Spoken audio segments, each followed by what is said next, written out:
Hello, the aim of this short video is to talk you through a typical publishing agreement.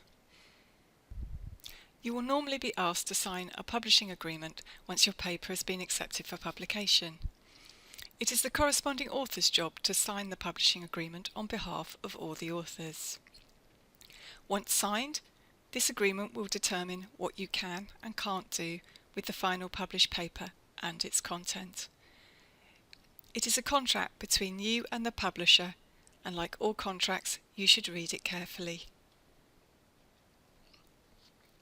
Looking at the example contract from Oxford Journals, we can divide it up into 5 sections: the details of the paper, the rights you will grant the publisher, a section about open access, your author declaration, and more information, more commonly called retained rights.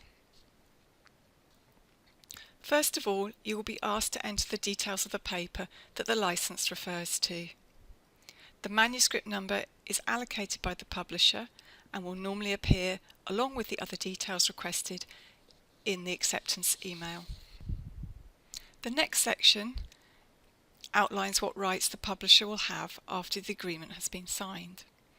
As is common, in this agreement the publisher is asking for the exclusive right to publish the paper in all formats.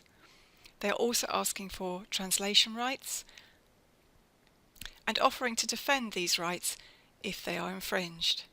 By granting the publisher the exclusive right to publish and translate the work, only they will be able to do these things after the agreement has been signed, and you as the author must ask their permission to publish or translate the content of the paper.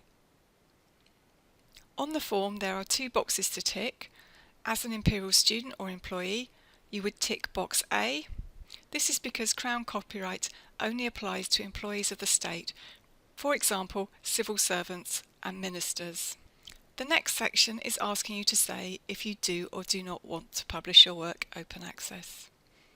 Open access publication always incurs a fee, so before ticking the box, it is important to check that you have sufficient research funding to cover this cost.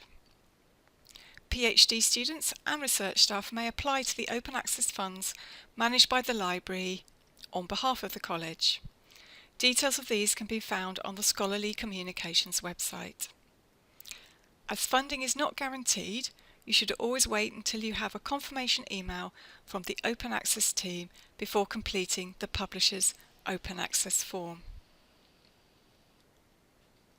In the author declaration, you as the corresponding author warranty or legally guarantee that the paper you have supplied is original and your own work, has not been published previously or offered simultaneously to another publisher, that you have permission to include and republish any works for which you are not the copyright holder, the work does not contain anything inaccurate, harmful, obscene or libelous that would damage the reputation of the journal.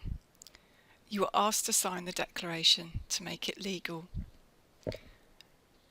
The final section is further information or retained rights. It describes the rights an author retains after the publishing licence has been signed. They vary, but this agreement outlines permissions to self-archive your paper in an open access repository and your use of the paper in teaching. Within the text, it talks about preprint, which is the submitted version of your paper, and postprint, but not the final version itself, which is the accepted version of your paper. Pre and post refer to before and after the peer review process. Oxford Open is the paid open access option offered by Oxford University Press. So to summarise, a publishing agreement is a legal contract between you and the publisher. You should read it carefully and check that the rights the publisher are requesting are acceptable and meet your needs. If you plan to include non-original works in your paper, you should think ahead and gain permission for their commercial reuse. Lastly, you should check that the licence that you plan to sign will enable you to meet your funder's open access requirements. A quick way to do this is to use the Sherpa Fact website.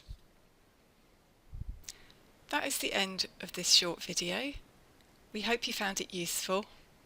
Should you need further help and support, you should contact the library. Thank you and goodbye.